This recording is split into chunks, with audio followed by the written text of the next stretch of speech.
You will trailer. Leo. They want to know. Hey, Leo. hey, Leo. come on. Hey. I want to be famous. Welcome to Who Weekly, the podcast where you'll learn everything you need to know about the celebrities you don't. I'm Bobby Finger. I'm Lindsay Weber. And the most recent headline on TMZ right now is Lori and Massimo wrote check payable to USC. Okay, I read this in my bed this morning. This push notification came to me and I clicked on it. Yesterday's push notification was Justin Bieber has Lyme and is winning. I didn't even click on that one. I was like, Oh God, Everyone, throw a rock at someone who has Lyme. Everyone has Lyme. Yeah, Hollywood is fucking full of Lyme disease. Are you kidding? We live in New York. Everyone who leaves the city for more than 36 hours gets Lyme disease. Right. Well, that's why, celebrities need to come back and live in New York because they're all fucking out here getting Lyme disease. Okay. Justin Bieber has Lyme disease. I don't even want to talk about it. Let's move on. The point is that this TMZ alert came. I tried to read the article. This article is about a new defense that they're trying. First of all, Lori and Massimo think that they are going to win. Yes. They are trying to go for full win. Because they're trying to say, nothing we did was shady. Yes, we paid them for this, but everyone did. We just wrote the check to USC. That's open. Right. We weren't trying to defraud anyone. Blah, blah, blah, They're blah, blah. saying this was a direct donation to the the athletics of USC because of the way that the check, where the check was deposited or something. Their memo said, Olivia plus athletic department. Soccer team. They love, the sports of Soccer USC. team, winky face, Olivia. It's just shocking to me that this is how they're these. It shows how good their lawyers are, honestly, that these little minutia details are what is getting brought up because they're like, how do we squirrel around this entire thing? There must be some kind of more holes in Lori's case than there were in Felicity's, meaning there must be more Felicity's had more hard evidence of her on the phone being like, pull the trigger. Yes. Get my daughter in. I'll pay you whatever you want. What was it? Maybe she had less What was her options. iconic email signature?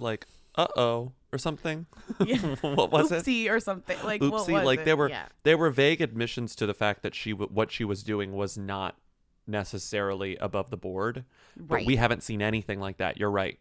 When it comes to Lori Loughlin. Which is weird because they probably had communication. I just wonder what the point is I don't even want to dig into this again, but I cannot believe we're still getting alerts from them. Yeah, being update whatever. And I think this is truly we've reached the point in the Lori Massimo story that is, it's so lawyerly at this point. We don't care what's going on until literally. And also, win or we just don't lose. understand it. Right. All of the decisions being made right now are decisions being made by some of the highest paid lawyers in the country. It's so above our pay grade. It's not even worth doing it. And yet here's TMZ trying to make sense of it. And it's like, TMZ, I don't even think you understand what's going on here. And to be fair, they're so guilty that now the reason, how they're going to get them out of this, if they do, is going to be by such small minutia that we'll never be able to understand why she got out of it, if she gets out of it. Do you know what I mean? Mm-hmm. Only Harvey Levin, I'm a lawyer, can kind of come in and explain this. Even he probably can't even explain this shit. It's so not to the confusing. people who are writing it, especially not to everyone drinking big gulps in his studio, although having finally watched Marriage Story, I get lawyers a little more now. I understand their dynamics. Mm-hmm. Oh, do you? I totally understand lawyers now. Bobby watches Marriage Story is I think I'm going to law school. No, I'm Bobby watches Marriage Story and says, I think I'm going to turn this off. No, I finished Marriage Story. What else happened today? How are you? I'm doing well? A lot of whiplash from yesterday's fucking quick fire celebrity news. And then Justin Bieber got Lyme. Julianne's on a break. What else happened? Meghan and Harry. What else happened? Eva Murray Martino dropped the Martino. Okay, what else? That's not part of the list of things. That happened. It was in the feed of Us Weekly headlines along with everything else. Oh wait, what else? Wait, you said Julianne Hough and Brooks. No, what was the other thing? Elon Musk and Grimes. Grimes is pregnant. We're going to get into all these things because, of course, you called about it. Yeah, we got to get into this shit. What else can we banter about in this No, opening we got to segment? just start the We got to go into comments. calls? You're listening to Yes. Who's There, our weekly call-in show where we take your questions, comments, and concerns at 619-WHO, them. Excuse me. I'm making like a noise like I'm thirsty, but I've had so much coffee today. Oh, okay. Coffee can make you more thirsty sometimes. Put that on a shirt. Maybe that's...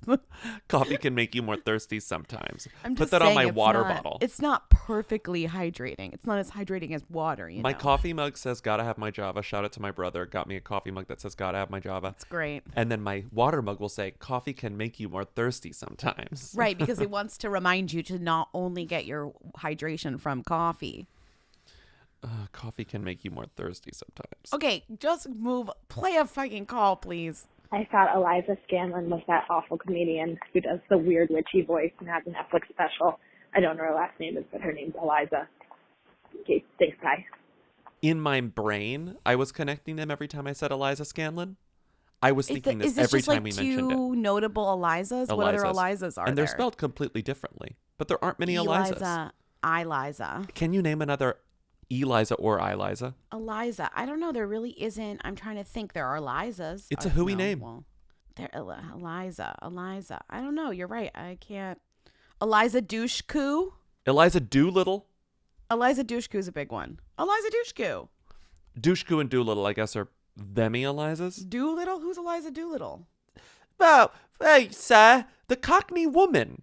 Who's the cock? What are you saying? Who's the Cockney woman?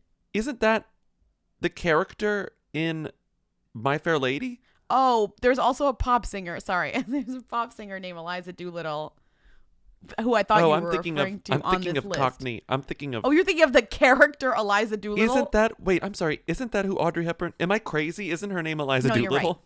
right. I think so. Yes, it is. In My Fair Lady, From her My name is Fair Eliza Lady. Doolittle. But then Yes. there's Dr. Doolittle, which is completely unrelated. Right? Yes. And she's like, she drops the H's and whatever. I can't do that, but you know what I mean. Yes, I've seen My Fair Lady. I just was disassociating. Hold on, sorry. I went to the Eliza Doolittle Wikipedia. I'm sorry. I didn't know there was a pop singer named Eliza Doolittle. Yeah, I don't know. I I'm was just looking screaming at her. this. I was Like, looking I'm at her and I was disassociating because I was like, I don't know who that is. But then you were talking about the My Fair Lady There's a character. pop singer named Eliza Doolittle. Right. She's from London.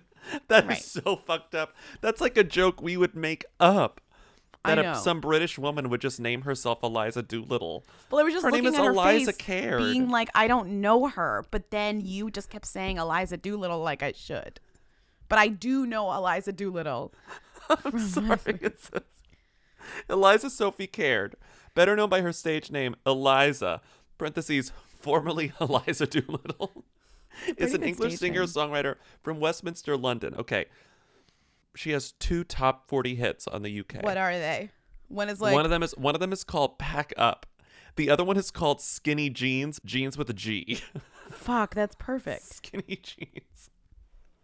I Skinny can't believe there's jeans, like a pop guy named Gene, or like oh, it's skinny jeans, like your jeans. Like your jeans with a G. Yes, that's what I meant. Wait, can I play it for a sec? Hold on. I don't mind it when you brings out the best in me. When you show your expertise. When the night always ends with a fight. I'm excited. She sounds like not Amy, Lily Allen. Okay, she's like Lily Allen meets like Duffy or something. This is from 2010. She also has a song called Rollerblades. You're singing with a broken string. Tell me what you really mean. Do you know what you want? Well, reading up yesterday, I was on my rollerblades, rolling on, moving on. You sing- I don't hate that song. I feel like that is maybe something I would come across and be like, cool. There's so many British pop stars who I have never been exposed to, which is such a bummer, you know? Mm-hmm. One of the comments on this video is, I don't think this song has anything to do with genetics. Wow, I love that we were able to find another Eliza just because of this call about Eliza and Eliza. Eliza Doolittle. It's good that she changed her name from Eliza Doolittle to just Eliza. There's no reason. Was it that her good? Because stage I'm not name- sure what she's actually doing anymore. Well, yeah, did maybe. Eliza did little after dropping Doolittle. Oh God. Okay. Right? I can't. Yeah, that was good. That's something. That's sort of fine. Okay, next call. Hi, Who Weekly. Long time. Okay. I saw a tweet that said that Taron Egerton apparently invited like all 90 of the Hollywood Foreign Press voting members to his birthday party, and that is perhaps a reason that he won the Golden Globe. Is this true? Is this fake news? Is this a version of like bribery? What is going on? So, from what I heard, it was a Elton John I remember when this concert happened. It was an Elton John concert. They like sang together on stage, but it was also his birthday. It doesn't scream totally corrupt to me because they were doing all of these like promo events for Rocket Man that included music, like performances, and they would have invited all types of voters and people and stuff because that's literally what you do when you like go around promoting for award season, right? I mean, do you think it's not like he had this intimate birthday party like come to my house? If you'll remember a few years ago, like they can't accept gifts. That is in the rules. Because remember whenever when Tom Ford was nominated for Nocturnal Animals and he sent everyone Tom Ford like perfume or something and they had to give it back. They were all these headlines like Golden Globes voters. Here's one from the Hollywood Reporter. Golden Globes voters told to return gift of Tom Ford fragrance. And so it says the HFPA, which has about 90 members, has had a checkered history when it comes to accepting gifts. In one of the most notorious examples, the group nominated Sharon Stone for 1999's The Muse after USA Films sent each member a Coach watch worth about $400, which Stone herself reportedly paid for. So they now have a rule in place that forbids its members from accepting gifts with a market value of more than $95. The Tom Ford stuff was obviously more than $95. This isn't even a gift, you know? Like, how can you put a price on a invitation to a birthday party, you know? Also because it's just an event, like a promotion event, which like they are allowed to do that, and that's like all they do for the months that these guys are campaigning, you know? So it technically could count as an event. That's what campaigning is. That's why people have jobs in Los Angeles, because this is what they do. This was someone's strategy, being like, well, we can't send them gifts. We already sent them the Rocket Man screeners. Yeah. We can maybe send them copies of Elton John's biography. I'm sure they probably did. And it's like, what's one thing we could do? And we it's could like, have a why concert not? where they sing together and remind them how good of a singer Taron is and how like cool it was that they, you know, that Elton John is like part of this. So so much of it is about just being top of mind. So they didn't even have to go to that. They could just say, oh yeah, he's the bloke who had like the birthday party with Elton John. Didn't we get invited to that? Right. You know, like that's how things work. And also, like, as you know, the stereotype of the Hollywood Foreign Press voter is like some fuddy-duddy European, you know? So like an Elton John concert is like right up their alley. A fuddy-duddy European who is really excited to like have a moment in Hollywood once a year, you know, who loves being courted by Amazon. Like, sure, I'll let Mrs. Maisel win. Amazon sent me all these beautiful DVDs. They sent me chocolates. For my collection. Oh, yay. Amazon sent me the nicest stuff in the mail. I'm going to vote for chips. Mrs. Maisel. I love this. Okay. Next call. I would have called sooner. I would have called New Year's Day, but I didn't have electricity for like a whole week because I moved to a new place. But I have receipts. On July 20th, 2017, Ariel called because there was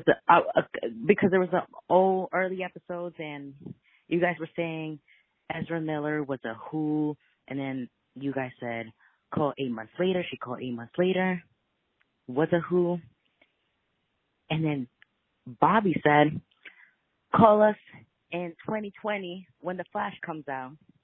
It's 2020, Bobby. The Flash has not come out, but I think it's fair to say he's a them? Question mark. Yeah. Debate. Yeah. Love you. Mwah. Wow. First of all, stop telling people to call us in the future because they will. No, sorry. Also, I think they pushed The Flash back. The Flash doesn't come out until 2022 now. So literally, but also Harry Potter got pushed back. So like the projects that we were referring to and calling Ezra Miller like maybe like a them each time have been all pushed back. But also I think the general like press around him and his engagement with like media and stuff has kind of slowed down to the point of being like, is he just kind of one of those like promising actors that maybe will just end up doing prestige stuff only? Yeah, well, also he just hasn't been when he's not in stuff, he's not getting the red carpet coverage. Like, because it's like, oh, look at how interesting he dresses. Like, we love that he's like toying with gender on the red carpet. But it's like Billy Porter's been doing that for longer, and also people responded more to him because he had more interesting projects associated with it. So it's like, that's true. Billy Porter was not only like being fantastic on the red carpet, Billy Porter was in a show that people really like and watch. But also Ezra gave off like almost like a Joaquin Phoenix type vibe. This like, I don't give a shit, counterculture celebrity, but like considerably less approachable. Talking about celebrity as a celebrity and how bad it, stuff like that. Vibe when he did that, which gave me kind of this like hope that maybe he would kind of blow up because of that, because people love that like I'm an artist thing. But you're right, the projects are not, they love in it to place. an extent. The projects were not in place to like propel him at the point we were talking about him. They really were. No, they were. It was not a bad guess, but it is 2020, and I would say he's still a who, right? Like, he's still a who. Caller, he's a who. I don't know where you got to the he's a them all of a sudden. The point is we cannot get him right. Okay, let's move on to questions. Hey, Who Weekly, medium time. I really need you to cover everything related to the royal drama. Why are Harry and Meghan leaving? What is the response from the people? Please, we need all of the information and all of your opinions on the information. All right, crunch. The British are coming. I repeat, the British are coming. Meghan and Harry are moving to North America. You guys were right. Okay, good form, Bella Thornton. Oh my God, is Meghan going to relaunch the TIG? Those are the 3 appropriate responses to this news. First of all, I want to say Meghan and Harry are thems, but Meghan is canon. She jumped from who to them. She remains Who Weekly She canon. jumped from who to them on our watch. We'll always think of her. Also, her coverage is hooey and always will be because in the way that she's reported on. So also, Americans, even including us, do not really even understand how the royals work. So there's something that will always be hooey about we're this just like weirdo wackadoo family. Yeah, we love talking about them. We're kind of shoehorning them into our story so that we can talk about this thing every time it happens because it just keeps on. The stories just keep on getting crazier and better. But we talked about them with Who Dat, Amina and Shani. And I think we all pretty much hit the nail on the head. We all came to the conclusion that we thought they were going to move to LA. They're saying they're moving to Canada. Okay. We talked about how David Foster and Kathy McPhee helped them find a house in Canada. Okay. They want to be not bi-coastal, but they want to split time in North America and in the UK. Cool. But now the goss is that what we had been saying, and plenty of people had been saying, is that they're also interested in Los Angeles. Which makes sense. People are asking, the confusion is, how are they going to make money now if they're cutting themselves off? The way they're going to make money is the way that all former presidents make money, right? You do kind of upscale appearances, you do charity work, and you do entertainment like the Obamas. You start a production company, you make documentaries. You write books. Also, what do? Tale as old as time. You become a consultant. That could be anything. Harry will consult until his dying days. But I think what the thing is interesting is that before this, because of the way that they took money from the state, they were not allowed to have jobs. They were not allowed to make money outside of that. Okay. And so now they are. But what does that do to kind of the charity work that was literally their only job? Because Harry's entire life is his work that he does with Botswana, essentially. That comes from his mom. They call it out in their post on Sussex, whatever, Royal Sussex House. The or website whatever. they set up, yeah. Let me read, because I want to get the quote right. Because they say that they're going to focus on charity. Let me just get this quote exactly right. The geographic balance will enable us to raise our son with an appreciation for the royal tradition into which he was born, while also providing our family with the space to focus on the next chapter, including the launch of our new charitable entity. So they're starting a new charity. They're starting a new charity. Yeah, they're nonprofit, but they'll pay themselves from that, as operators of that charity. I mean, nonprofits make money. They make money. It was like a FAX on this website. This was one of the questions. It says, the provision of armed security by the Metropolitan Police is mandated by the Home Office, a ministerial department of Her Majesty's government responsible for security of law and order, the Duke and Duchess of Sussex, and classified as internationally protected people, which mandates this level of security. So I guess if it says internationally protected people, it means they get to keep their security wherever they go, paid for by the state. Which, in the grand scheme of things, probably isn't all that much. It's a few full-time jobs, you know? It's People just who are interesting that around. that's what stays, as opposed to like all of the other stuff they're giving up, and they want to keep their little cottage. Yeah. Wait, can we back up for 1 second? What? Huh? What happened? Like we just jumped in. Harry and Meghan, for those who like weren't paying attention, announced yesterday that they are on Instagram. They are on Instagram, and according to sources, without telling anyone in the royal family, without like telling them they were going to do it, they announced. Or I think it was more the royal family had a suspicion they would eventually do it, but the royal family didn't know it was going to happen Wednesday well, it's funny at 1:30 because p.m., there were rumors of divorce going around, but it was divorce from the family. Yeah. So they wrote, after many months of reflection and internal discussions, meaning them two, we have chosen to make a transition this year in starting to carve out a progressive new role within this institution. I love this. We intend to step back as senior members of the royal family and to work to become financially independent while continuing to support. Yeah. Anyways, continue. I just think that first sentence is something that people are glossing over because so many headlines or something. It's like they're leaving the royal family, they're divorcing themselves from the royal family. It's like, not really. In the first sentence, they say, we want to carve out a progressive new role within this institution. They are still aligning themselves and associating themselves with the family. It's not like they're like, fuck you, mom and dad, I'm moving to fucking New York City. It is a Smell big you later, deal, Ohio. though, to stop receiving money because of the idea of financial independence and not being essentially being paid with taxpayer money. I'm just saying they're not writing off the royal family entirely. They're writing off the royal family just enough to allow them to do like what they want to do for personal fulfillment, which is, again, very progressive, and people don't necessarily do that ever. It was more just like when you sign up to be in the royal family or you're born into it, you essentially, your job becomes to become a public figure whose job is to do charity on behalf of the United Kingdom, right? Yeah. And attend events forever. Attend events forever and meet people and just spread the good, quote unquote, good word of England. Like almost like you're evangelizing. What people England. always say about Prince Charles, like his job is to attend events and know people and be like a spokesperson, where it's like the Charles thing where he remembers everyone he's ever met. Like that's his job. It is progressive to quit that job. Yeah. It is something to say, I don't want to do that job anymore, because to be fair, it's not like they can hire someone else to do that job. That job is like your job only. And if you don't want to do it, who's going to do that job?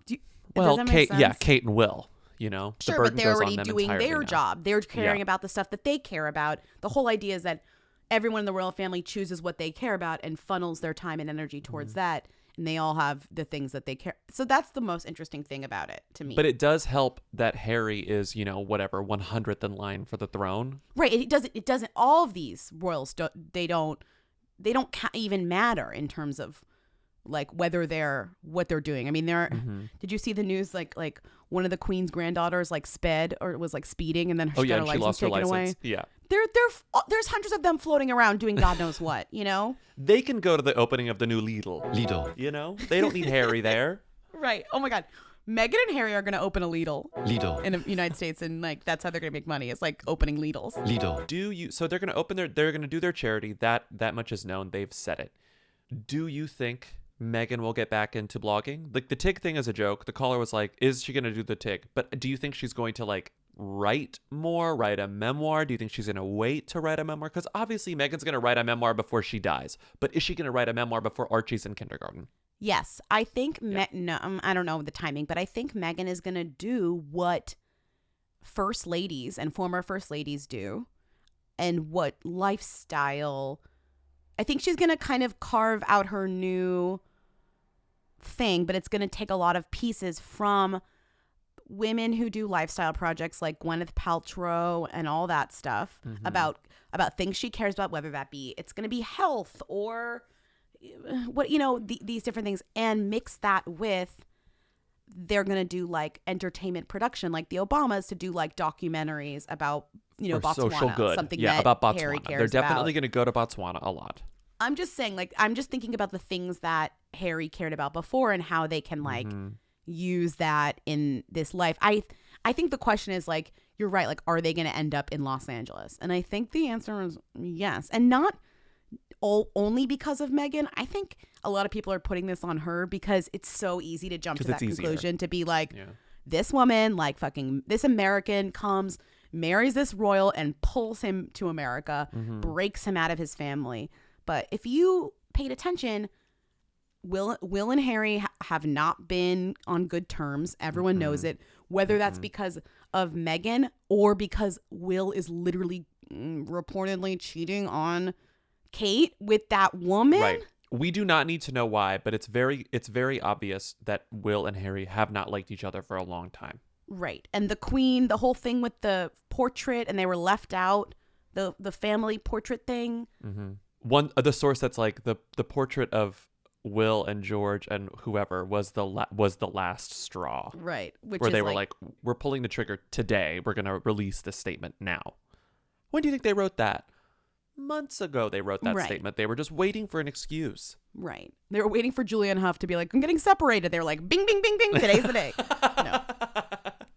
No, but I think Harry is as willing to pull the trigger and leave this whole mess as Meghan was to pull him to say like, well, I'm actually not even from here. I can go anywhere.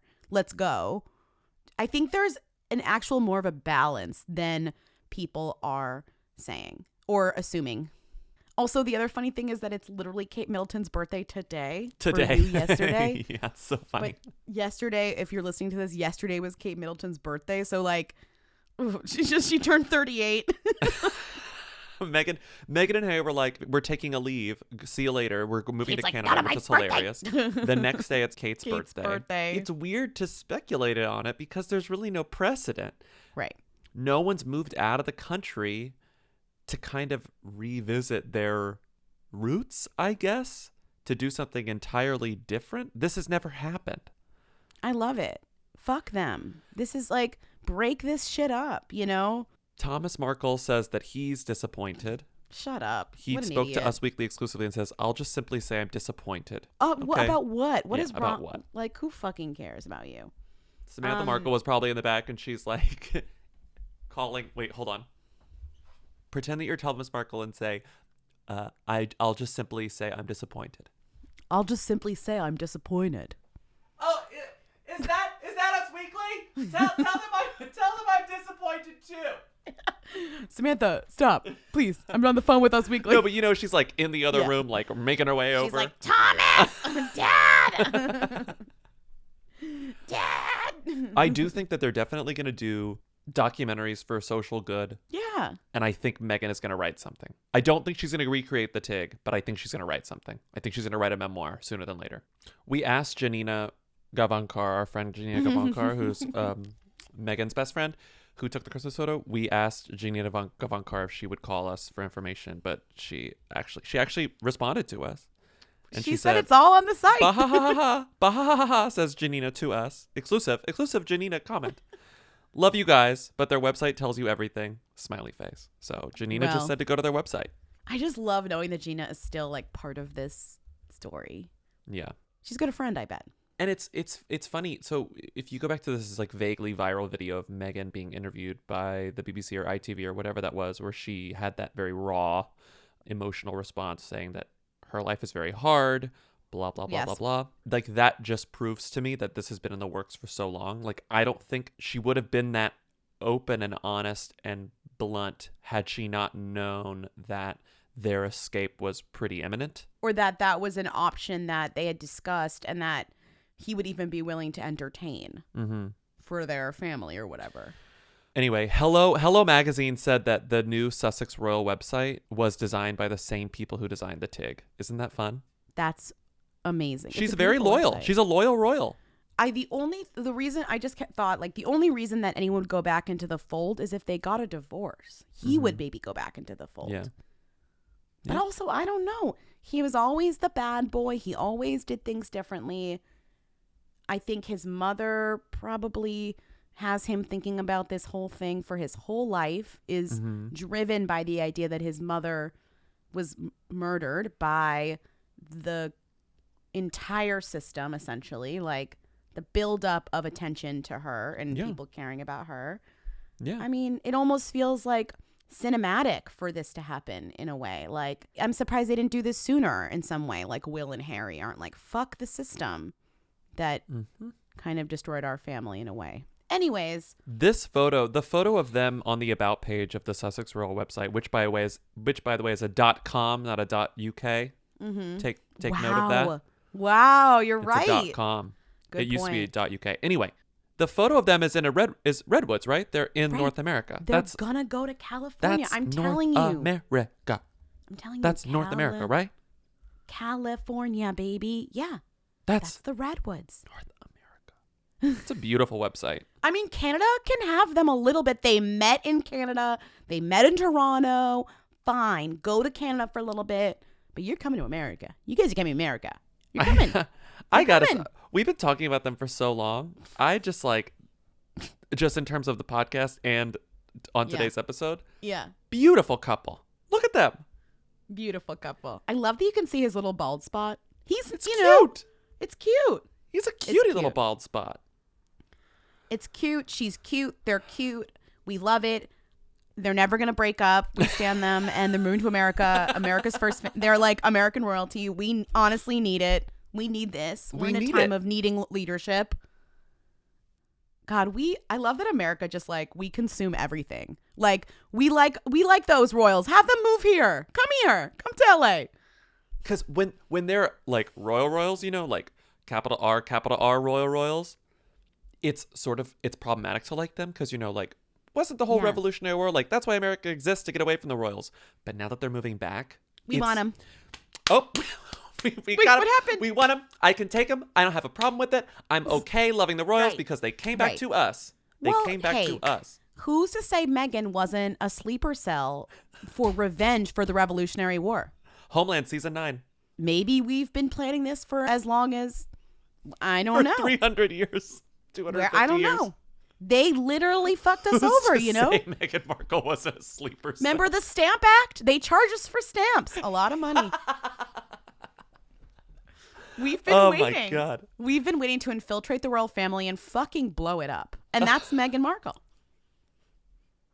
Oh my God. I'm sorry. You don't believe in my conspiracy theory? I believe it. I believe it. I'm just saying. The best headline, though, from Bossip, maybe the headline of the year. I know it's early. Bye Buckingham. Bye British bigots. Bye bullshit. Meghan Markle and harmonious hubby, Harry, quote, stepping back from royal family, clotted cream critics cry foul. Clotted cream critics. Critics cry foul. Anyway, we had to spend a lot of time on that because it truly is the most important news story of the week. I mean, it's also just like combining a who to them story with the way that media is covering all of this. I guess my number one question is I know they're doing it for more reasons than this. Will Meghan experience a relief in the type of coverage if they move, or no? I kind of cynically think no. Like, it's not going to make a difference. And I just don't think that they're going to get, I think they're still going to get obsessive coverage. But I think you sort of take little baby steps. Like, she's getting terrible coverage, but she'd rather be comfortable, right? Like, she'd rather be home. And this is home to her. And also, Harry's like, I'm sick of this. I've been doing this for over 30 years. I hate it here. Like, get me out of here. Maybe it makes it so they can try new ways to avoid this coverage, as opposed to being restricted by the royal family in terms of how they have to like get coverage and how to like whatever. I'm sure there's different like rules and regulations within where they are now. Yeah. And now they're free to kind of do other things, get other types of security, spend money on things to try and avoid paparazzi stuff. But I just think that the UK is not going to stop caring about them. Harry is still like theirs, you know? Harry is.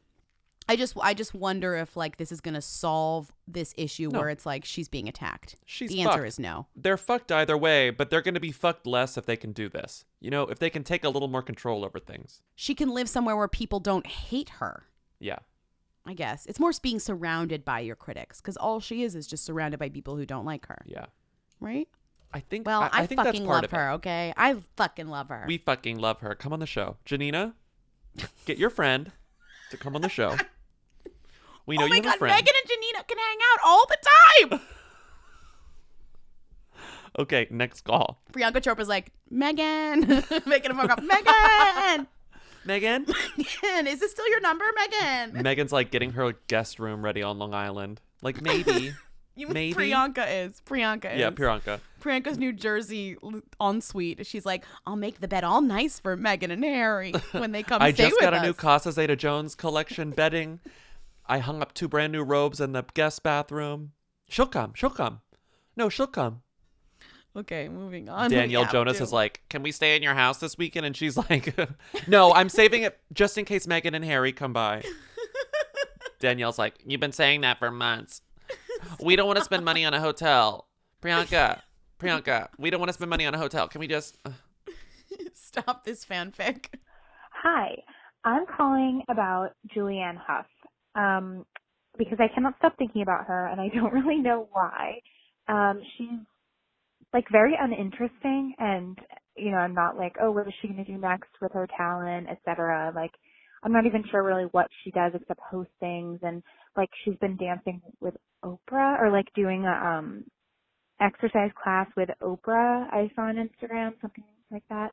But I can't stop thinking about her dogs dying, and I still haven't seen any answers online, and I just wanted to know if you guys had an update, if you could mention it on the show, because I'm like, did they get run over? Did they get poisoned? And also, it felt like her relationship went dark around the same time. Like, she was really all over the place about being so married and in love or whatever, and then now, you know, nothing. And also, I feel like there might be a divorce coming. I think you guys mentioned that in one show, and I don't know. Anyway, I just don't know why I keep thinking of Julianne Hough and her dogs, which is very sad, but I'm also like, I have to know what happened. So if you have any updates, I'd love if you could mention it. Thanks. Crunch, crunch. Is Julianne Hough running a cult? Do we start with the cult or do we start with the separation? Separation. In the middle of all this Harry and Meghan stuff, literally in the middle of it. The middle of it. Between Harry and Meghan announcing their separation from the royal family or stepping down from the royal family and Buckingham Palace being like, we don't know what they're talking about. Right. Julianne Hough was like, my husband, Brooks Lake, and I, sounds like a dog coughing. Brooks Lake and I are separating, taking a break. Everyone knew this. I mean, the thing is, it's funny. Everyone. It's like anyone who cared about Julianne Hough and Brooks Lake and cared about their relationship knew that after he wrote in some weird thing that got picked up everywhere that he was like, wanted to explore more of his sexuality in 2020, which literally could mean anything. She also came out as like bisexual in Women's Health, and that was like, what? Everyone was like, excuse? The point is that everybody was like, these two are gonna get a divorce. There's something going on here, whether it is like they're both gay or nothing at all. This blind item is so good. It says, I love it. Blind item number 5. This must be older than it's from yesterday. This blind item's from yesterday. But it's weird to have a blind item that's clearly already been revealed. Whatever. This might be old and then updated. Who cares? Apparently it was okay for her not to be straight, but when he told her he was not straight, she was done. That is because her declaration was simply to get some stories published and keep her name in the news, and his was real. Celebrity marriages. That's interesting. My God. That's why I sent it's crazy. And also it went up, and it's still a blind, but it's not old and redone. This is just someone providing a little more context. Got it. It's obvious. I didn't realize the reveal was in this blind was just because hers was bullshit and his was real. I mean, the accusation here, again, who knows? It's a blind. The accusation here is that Julianne Hough's reveal was a little more of a publicity stunt than Brooks. And so because Brooks was a little more earnest, Julianne was like, wait a second. I was just like talking to women's health. Like I was just talking to Shape or wherever she talked about. Like this wasn't really true. And he's like, I kind of I want to see what's going on in the dick department. And she's like, excuse you? So is that a pretty heavy accusation? Yes. Do I believe it? I believe everything, as has been made abundantly clear. A source shared on E! News. They don't really know what to call it. There's a ton of love and emotion there, and they're going through something very personal. Another source told People that Julianne and Brooks aren't giving up on their marriage yet. It seems they are not giving up, but also not talking about it. They want to do this their way. They don't want to discuss their marriage. They have been having problems, but many people do. True. The first time they don't want to discuss their marriage. Well, that's the other thing is, right, like two people who talk constantly about self-help and their, like, their whole shtick is, or talking one of her about shticks, themselves. right, is kind of like giving out whatever. I mean, she's literally on the Oprah tour giving out dance therapy or whatever the fuck she's doing. which is what can help us transition to the next question, which is Julianne Hough running a cult? There was a tweet that went viral last week or this week, and it's video from one of Oprah's vision tour, wellness tour. What is it called? Oprah's 2020 Vision, Your Life in Focus, presented by WW, which is not an acronym for World War. It's an acronym for Weight Watchers. Weight Watchers rebranded to WW. Oprah is their number one spokesperson. Not a great year to rebrand to WW, gotta say. Yeah. If you're gonna be WW, you gotta put a question mark between the W's. Yeah, hell yeah. We're the non-problematic WW over here. She's doing this national tour that is essentially her doing her Oprah thing, just giving inspirational life advice while also doing her other Oprah thing, which is talking to famous people that she's friends with. And every city she sort of has a new guest. I put them in here. Where were they? So it's like, no, they're pretty good. In Fort Lauderdale, she got Lady Gaga, Tina Fey in Minnesota, Amy Schumer, Dwayne Johnson, Michelle Obama, Tracee Ellis Ross, Kate Hudson, Jennifer Lopez, Gayle Keane. But at every stop, you get Julianne Hough. Every stop gets Julianne Hough. She's a big part of it because she's doing this thing called Kinergy, which is a newly launched, like this is sort of the big coming out party for Kinergy, which is Julianne Hough's new, essentially Tybo, but Julianne Hough. It's a form of dance cardio that exists in the Goop universe, in that it's just extremely new agey. It uses the word vibration a lot, which is hooey. It just uses, like, not in terms of our word hooey, but like hooey bullshit wellness language. We are going to raise the vibration, not just in this arena, but literally in Florida, literally in the world. Let's kick off our afternoon with a dating movement experience called Kinergy from Julianne. Dance before you walked, before you crawled, before you talked, because your body was your language. And ever since, we've been searching for what's missing when we are nature by nature, greatness by design. These truths we were all born with, they were never left behind. The latest science of dance, aspects of yoga, tai chi, and plyometrics. So just like words. And she says, like, words. We're going to increase the vibration of Fort Lauderdale, Florida by dancing together, okay? It's cardio. It's cardio with better music and outfits that you probably will want to buy from Julianne Hough's soon-to-be launched Kinergy studio. She wants to be like Tracy Anderson, but Anderson. Yeah. It has all the makings of something that will be huge, I'm sure, but it's being presented in a very 2020 way. It's not a cult. It's wellness, and wellness is a cult. But it's also just when you're around Oprah, the way that you have to speak, the audience wants a very specific kind of like inspirational, spiritual, pseudo-spiritual, yeah. You know, going on, like pushing towards religion, but not religious, kind of it lends to every type of thing. So she's coming out and saying, oh, wellness. Here's the push toward wellness. I'm a dancer. I'm spiritual. Here's how I, here's what I'm here to teach you or whatever. All about teaching and learning. It's a form of code switching. Like she's playing to her audience, and this is what the Oprah audience wants. This is what I would want from Oprah. Like you go to an Oprah thing to feel better about yourself, and that's what Julianne Hough is piggybacking on. But yeah, so to answer your question, is it a cult? No, it's just dumb. It's wellness. It's 2020, and it's all of that wrapped up into the Oprah box. But the thing about the Oprah box is that no one does it better than Oprah. So if the moment you do this adjacent to Oprah, you are going to seem kind of silly because you're immediately compared to Oprah. No one does it better than she does. I also am like, she found the right place to launch this shit. Like, she has to go to fucking Denver and Phoenix and all these places. She's smart to do that. That's a smart move, I think.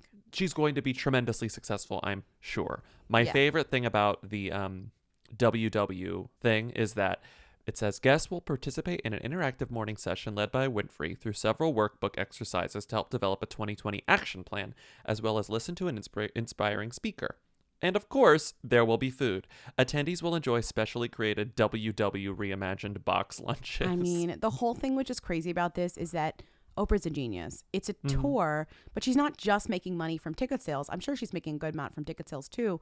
She's making money from Weight Watchers. So Weight Watchers is sponsoring the tour and making it part of their marketing, all of their marketing probably. So Oprah is not just getting the tickets, she's getting the sponsorship to, like, it's just a crazy, these events are just crazy money making for Oprah at this point. And I'm sure, like, I would love to, I mean, it's impossible, but it's a sort of contract you would just kill to look at, where it's like, she's getting her upfront cost, she's getting a percentage of profits, she's probably selling out everything, by the way, everything is going to sell it, so she's going to get the max for all that. She's probably getting like a bonus if X number of people sign up for Weight Watchers after every event, you know, like all of these things she's getting more and more money for. Yeah, I wonder if looking back on this, there'll be like the Weight Watchers Oprah bump. Like if they'll see a significant, I'm sure they will. I mean, I'm sure.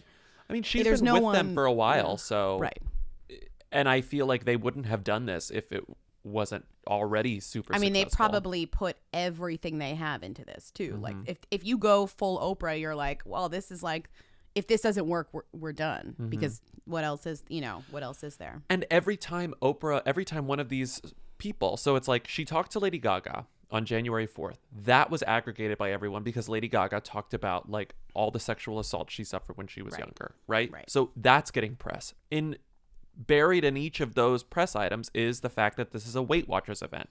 All of these guest events are going to have minor to major revelations, which means she's going to get press for the celebrities involved, which will then turn into Weight Watchers press. Like, it's very, very smart. Yeah, it's very, very smart. Gayle King, March 7th, they're going to be revealed to be in a throuple with Stedman. You know, like it's all going to happen. It's all going to come together. Yeah. If you go to one of those things, please call us. Please, please, please, please, please, please, please. You're please, curious. Please, please, please. I gotta know. Okay. I bet they're fun. I'm Jenna Fisher. And I'm Angela Kinsey.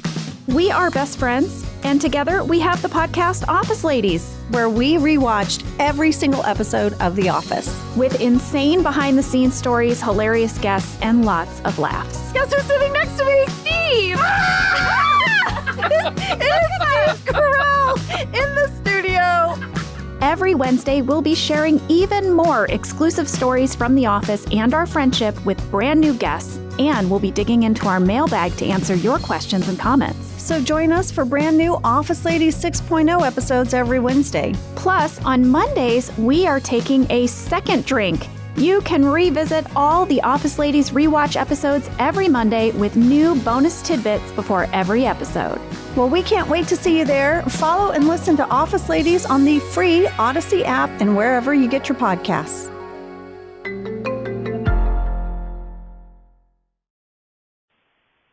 Grimes is pregnant. Oh my God. Yesterday was nuts. This is how messed up my brain is at this point, how warped my perception of things is. When Grimes posted the naked photo of her, boobs out, showing a belly with a baby inside it, sort of like a photoshoppy baby thing inside where her stomach is. I was like, everyone was saying Grimes is pregnant. My response was, you all are crazy. She's not pregnant. She has an album coming out soon. I was literally this is just how she's saying she's pregnant with another album. Well, she's pregnant with LG6, as everyone knows. Yeah, she's pregnant with LG6. But if she's actually pregnant with a human. No, so a human. I saw these pictures. They were retweeted into my feed. Mm-hmm. I also thought, oh, it's like art. She's doing like art. No, I don't know. I didn't think she's pregnant.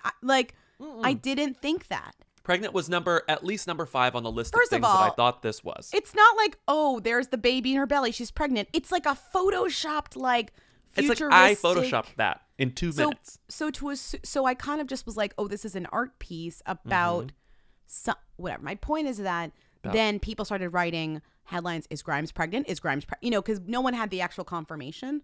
Is Grimes pregnant? ? Is whatever. And I was like, oh, I guess that means she is, because then I was looking like, oh, is it promotion for something? Is it music? Is it? But no, it was just a weird picture, and the confirmation came in her comments to her Instagram. She responded to somebody's comment because they're all talking about the nipples. She put up 2 images. One was censored nipples, and one was her actual nipples being out there. Whatever. The point is, she responded to that. She said, "I thought about censoring them for a hot minute. Ha ha ha. This may get taken down anyways. It did get taken down. But the photo is so much less feral without the nipples. Plus, being knocked up is a very feral and warlike state of being. Might as well be what it is." That actually isn't even a confirmation. It's she's just saying being knocked up with a baby in your belly is feral, not I am knocked up. But the implication is that I am knocked up. No one has confirmed this. No, they did, because people reached out to Elon and they said Grimes' we're pregnant. people, and they got the confirmation, because I think, like, didn't you the Just Jared thing? Just Jared reached out to both of them, and they got actual confirmation. Grimes is pregnant. The father is Elon Musk. They are going to give birth to a Cybertruck in 7 months. Who knows? I mean, they're going to give birth to a cyber something. He has 5 sons from previous marriage, a set of twins and triplets We talked via about them. in vitro fertilization. Gotta say, Elon Musk must be he's a big fan of gene therapy, I bet. A big fan of science pregnancy. Oh, yeah. There's, like, this is going to be an interesting child. It's gonna come out like Lady Gaga's Born This Way. Her prosthetics when she came out of the egg and she was wearing the vinyl and she had the like thing. It's gonna be what that baby looks like. Not that we're making any sorts of accusations or claims, but it wouldn't be surprising if, like, this baby is going to be experimented on in some way. This baby is going to be something is going to be up with this baby. A lot of good tweets about the baby. I just it's so weird that, and this can be said about any number of things any day of the week for the past 5 years. But this is, if you take a step back and look at this headline, Grimes is pregnant, expecting baby number 1 with Elon Musk, Tesla CEO Elon Musk. That's fucking insane. That is absurd. That should not be happening. That should not be happening. And then it happens and you're like, okay. Yeah. No, it's insane. This should not be happening. It's just it's still, I mean, pregnancy aside, they're still like the weirdest couple, right? Like, I think we're all missing what it is that they have in common or what they like about each other, because we've never actually they both like computers. We're not privy to that information. What they have in common is computers. Well, I feel like she is cool and he is not, but maybe he but is then fucking cool. Elon Musk makes you not cool, like Elon Musk sort of Maybe ruins she's not everything that's cool. cool about her. Right. There's I don't nothing know. less alt than fucking a Silicon Valley CEO and getting pregnant with this baby. Like, there's nothing less counterculture than that. But he's like future. They're both into the future. Like, they're both into the future. That's why they're having a baby. The whole They thing love is the wild future. because remember when Azalea Banks was there? Like, this is the only thing I can think of. That's the unspoken thing. I bet Azalea Banks could have easily been in like a wingback chair in the bedroom watching them get pregnant. I know. Just it's true. examining. Did you making see the commentary. tweet that was like Her and Azalea Banks Maleficent? showing up? Yeah, showing up at Elon Musk and Grimes' house. And it's Maleficent. She's like, I'm here for the baby. She's like gonna place a curse on them. There is that the fact that all 3 of those people, that Azalea Banks is a part of that relationship in some even minor way, is wild. This is crazy. I bet she already did place a curse on the baby. Like, before she probably left the asked house, for she was it. like, your firstborn will never understand chemistry, or something like very bad. your firstborn will never understand computer science. Azalea, place a curse on our baby. That would be really fun. Like, no, they don't want that. It's a bad curse. I feel like they all get along. I bet they get along more than we think. Meanwhile, presidential candidate Andrew Yang congratulated them on Twitter. This story gets just more nuts and because Elon Musk is Yang Gang, of course. Yeah, he's big Yang Gang. He's big Yang Gang. Congrats at Grimes and Elon Musk. That's amazing. Smiley face, thumbs up. All right, well.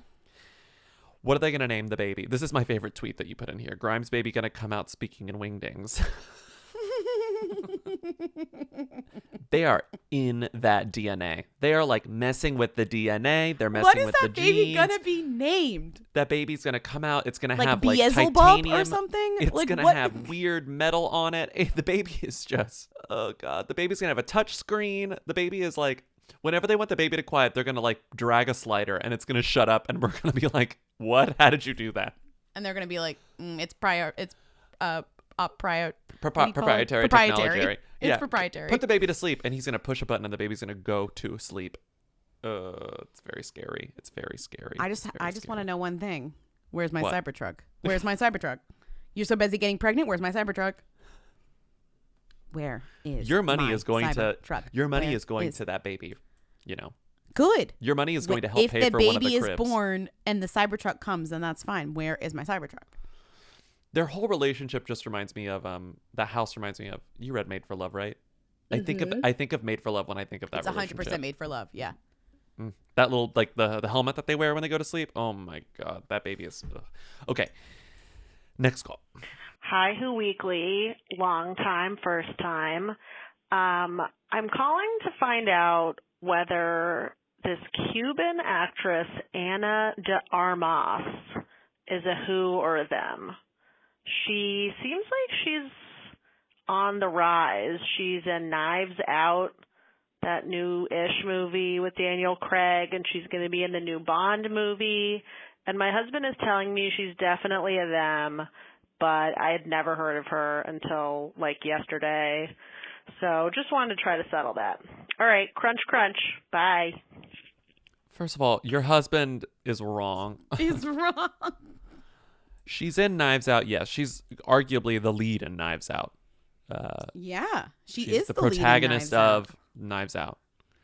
She was at the Golden Globes. She's is nominated. A Cuban actress who started working in the United States and Hollywood stuff more recently. I don't know if it's recently, but she was in War Dogs, which I saw. I don't remember her in it. She was in Blade Runner. She was the love interest in Blade Runner, the like hologram. And Blade Runner, when Blade Runner came out, she did get that sort of like Hollywood's newest it girl press, but Blade Runner was not an enormous hit, so that stuff sort of fizzled. Knives Out was an actual hit. Really beautiful, which is like kind of makes me think it's almost like a Margot Robbie thing, where like Margot Robbie turned out to be actually talented as it turns out. Remember when Margot Robbie first appeared and everyone was just like, she's too beautiful. Like she's just so beautiful. That's sort of we got that happening with Ana De Armas, which is I feel that it's just a funny thing. You can't help but notice that when someone's like, this talented woman is about to be everywhere, and then you look at them and you're like, yeah, no shit. Yeah, no shit. She's fucking beautiful because she's gonna be the romantic lead in a Ben Affleck movie. She's gonna be a Bond girl, and she's literally starring as Marilyn Monroe in this like Netflix biopic, which is funny because that's when I was listening to the Brad Pitt, whatever. It's a Brad Pitt production or whatever. His production company is making it with what's his name? Andrew Dominic, that director, whatever. Oh. But it's based on Blonde, which right. They've been trying to make Blonde. They've been trying to adapt Blonde for ever since it came out like 20 years ago. So now they're doing it with this woman. So it's like she's going to be playing in the next few years. This is like an Ezra Miller issue, but she's going to be playing a Bond girl, Marilyn Monroe, and opposite Ben Affleck in like a sexy movie. Oh my god, sexy. I'm on the Blonde Wikipedia. First of all, it was a finalist for the Pulitzer, which I actually didn't know. They made it into a CBS miniseries, which I vaguely remember. Did not watch it.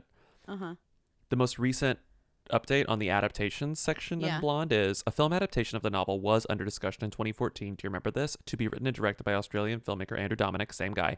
American actress Jessica Chastain was in talks to portray Marilyn Monroe, but it never happened, obviously.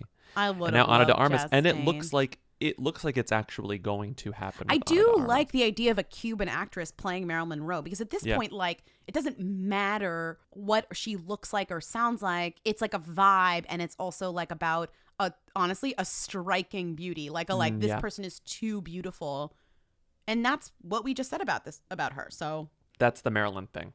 I also love it's Adrian Brody is playing Arthur Miller and Bobby Cannavale is Joe DiMaggio, which I'm like, yes, that's a perfect casting. That is perfect.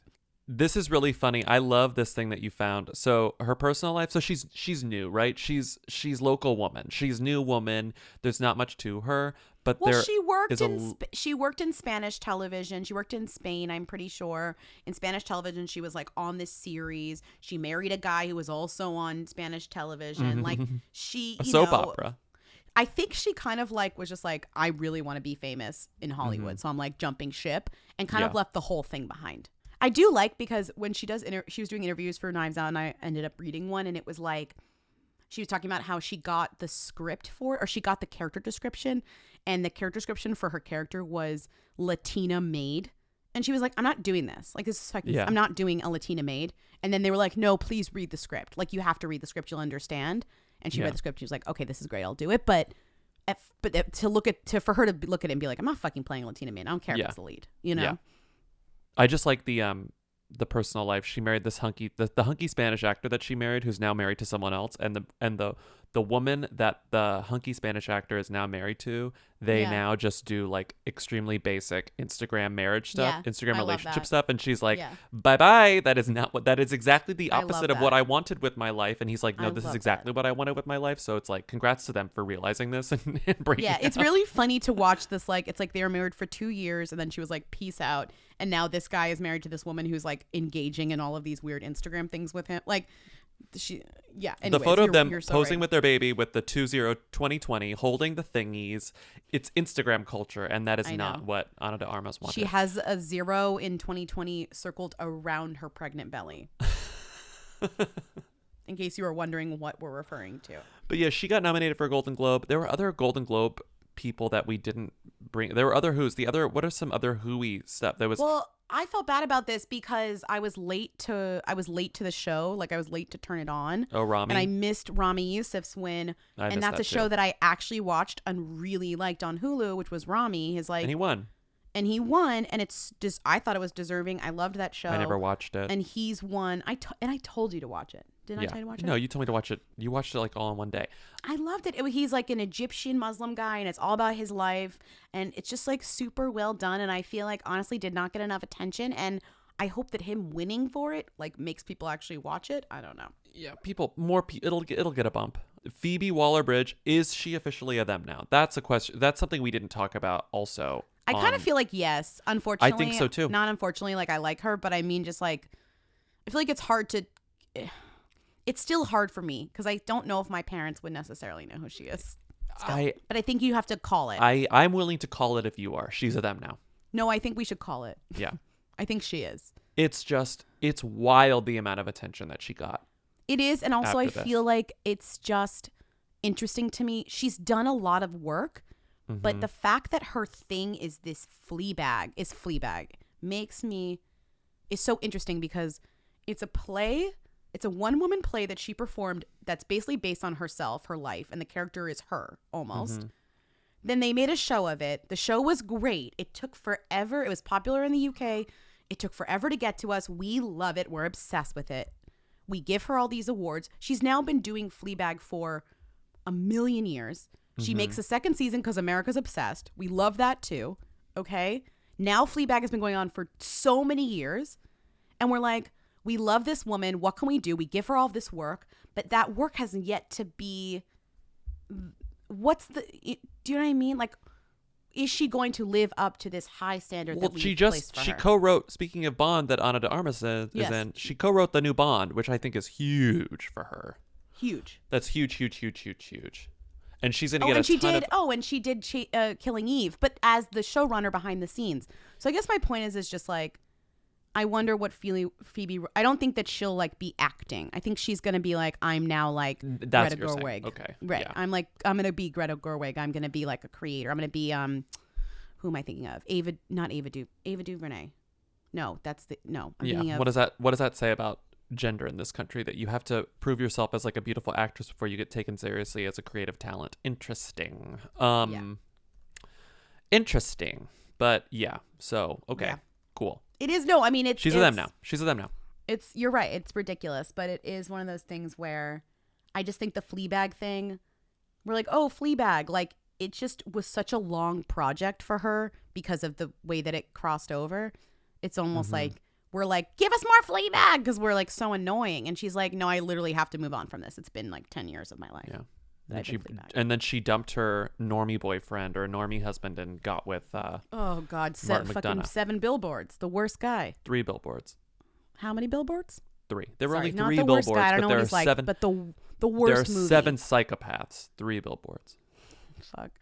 Sorry, I don't know if he's good or bad. I just don't like that movie a lot. I love In Bruges as much as I hate 3 billboards, so I'm forever torn on him. But what a weird They're couple. definitely What a weird couple. And also, I'm sorry, but comparing her to Greta's not crazy because of Noah and Greta. Because Martin and Phoebe are a very Noah and Greta relationship. Because let me tell you something, I don't want to sit at a table with either one of those couples ever in my life. That sounds like misery. One, I'd sit at a table with Greta, and I'd sit at a table with Phoebe. I would sit at a table with Greta. I'm not sitting at a table with Greta and Noah and Phoebe and Martin. That is not gonna happen. Not that I will ever be in a position to sit at a table with them. Guess what? You're not invited to sit at the table.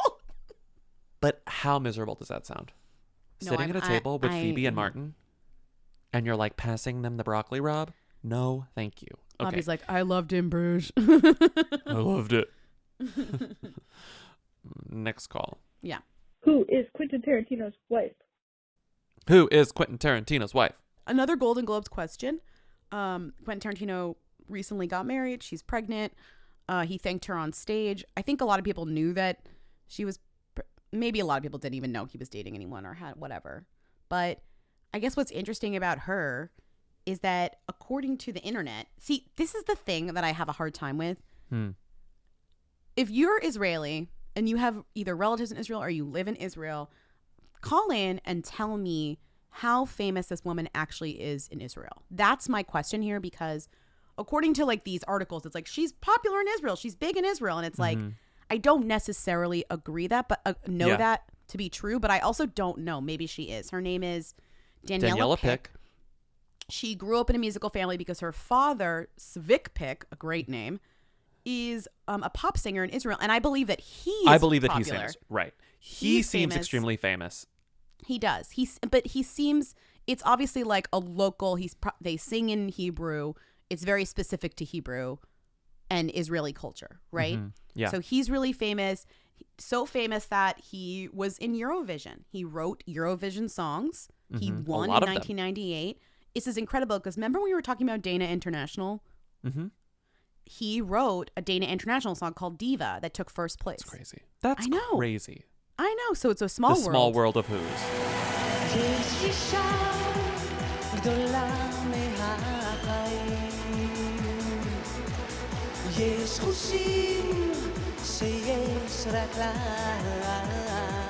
The point is that this woman is popular in Israel. She starts a band with her sister.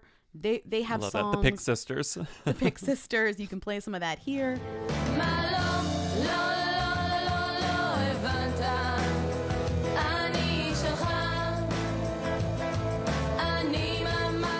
They break up. She goes solo. She has songs. Now she's kind of like a model singer actress type, right? Like, but she's the daughter of like a rich musician family, so she can kind of do whatever she wants to do. Right. And then she meets Quentin Tarantino. I guess he was doing press for something in Israel. She meets him. They fall in love. They hook up. They fall in love. And now she's pregnant. Married. And I think they have like an apartment in Tel Aviv. He's going to be living in Tel Aviv part time, which is a wild commute to LA. But best of luck to you. And best of luck. It's the whole thing is like, I just want to know. I guess I would love an Israeli perspective. Like, is she actually, this big thing? Is it a huge deal that one of your hometown heroes is marrying Quentin Tarantino? Yeah. Will he convert to Judaism? Will he? I don't know. The fact that not to like, I mean, the moment you open up this can of worms, everyone gets implicated, but it remains very, very weird to me that Quentin Tarantino has been able to, recover's the wrong word, but like deal with the fact that he said that he knew about Harvey Weinstein for so long and continued working with him. Yeah. Just because of how open he was about saying like, oh, I heard all the rumors and Mira Sorvino told me all about it. And yet I continued working with him for like a further 10 plus years. Also that like him and Uma Thurman had a lot of like tension that maybe had more to do with Harvey Weinstein than we knew when we heard about that tension at first. Remember? I mean, I guess it's just a way of he was siloing his like relationships with these women and the things that the women told him with like, okay, I'm just going to use him as, you know, a money source and like a distribution source. And like, I need him to release these things, but it's just kind of, it sucks. It sucks. And seeing him continue to win a lot of stuff sucks. And I don't know how to contend with that. And I think that's a really complicated thing. Just knowing the ways that it sort of just wrecked the psyche of these women beyond their careers, but just like kind of fucked with them so long term, and his career never lost momentum. Ever. Well, just feels like why somebody like Quentin Tarantino, if he had stood up to Harvey Weinstein, could have actually made a difference. Right, he's the person who could have done it. Right, because Harvey was not going to just be like, fuck you, Quentin Tarantino. Maybe, I mean, I don't know, but it just feels like Quentin Tarantino was important to, Uma Thurman couldn't have. Mira Sorvino couldn't have. Even if they would have tried in 1995, they would have been laughed out of town. It happened to other women. So I mean, but also the thing is like everyone knew. So right, that's what I'm saying. Like everyone knew. So why is he so easy to vilify? I don't know.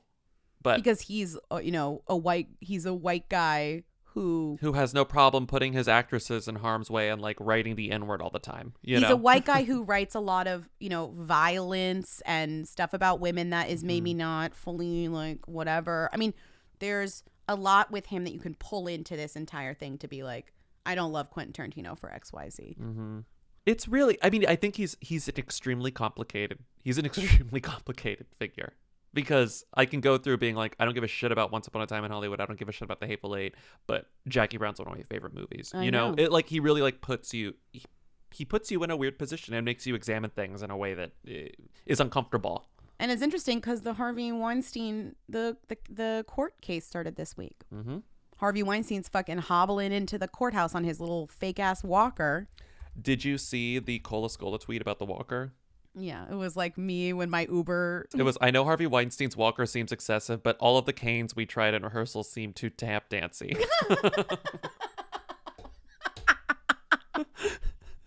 I mean, oh my God. Like, go to fucking jail already, right? Like, yeah, please just go to jail. Go to jail. Go to jail. I mean, drop dead for all I care. Just dead. go. He might actually dead, go to jail. He might actually do that before. But yeah, it's weird.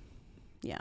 And I was reading, and before we recorded, I was like reading all of the stuff about Mira Sorvino and Uma and everything he's explicitly said about Harvey Weinstein, and it's like, huh. Yeah.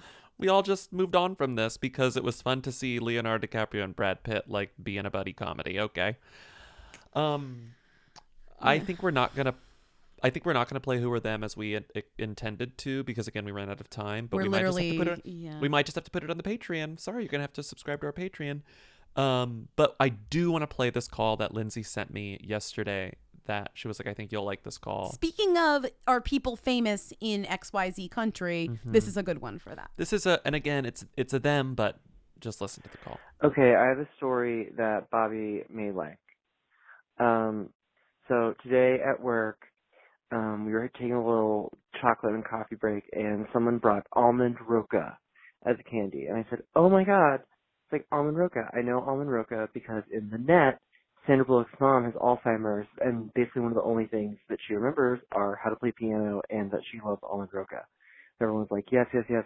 Then my coworker, who is Russian, looked at me and was like, what's your favorite Sandra Bullock movie? And he got really excited, which was confusing to me because he has this like goth industrial band, and he's like a very cool, soft-spoken very kind and nice, but, you know, I didn't expect him to get excited by Sandra Bullock. Let's just put it that way.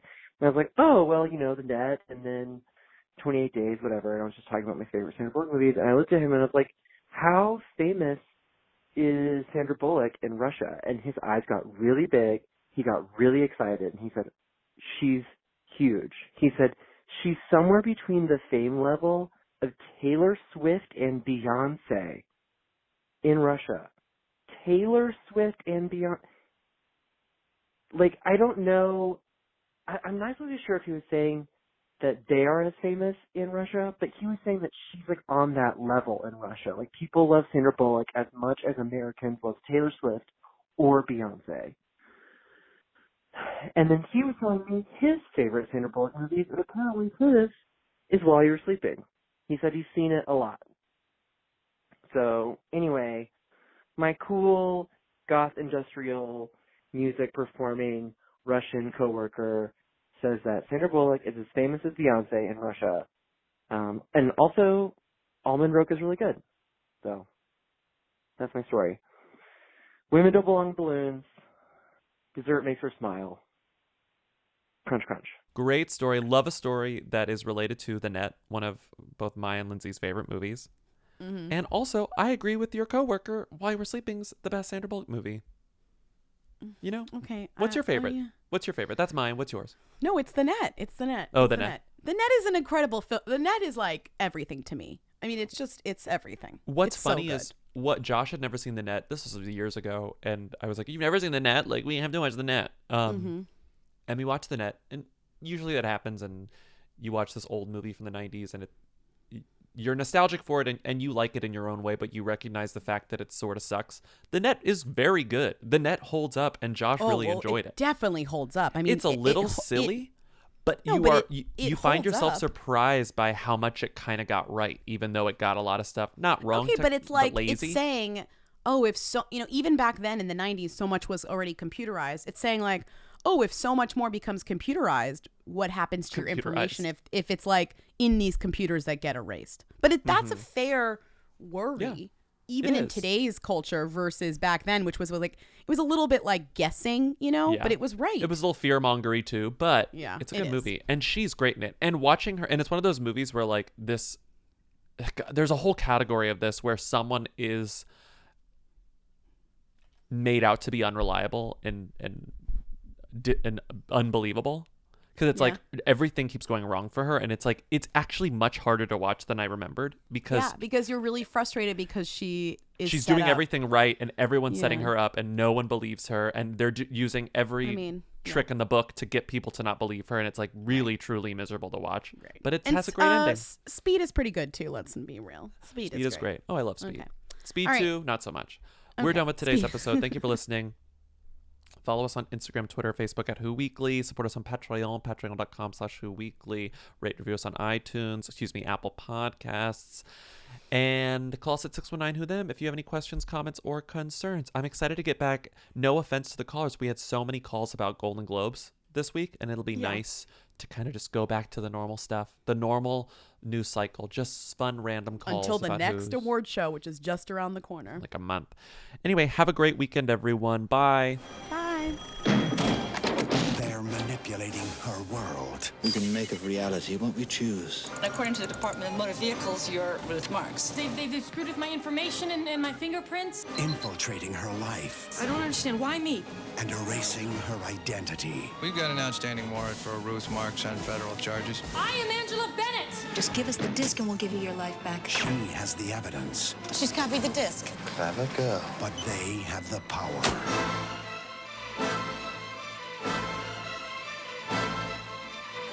Sandra Bullock is caught in the net.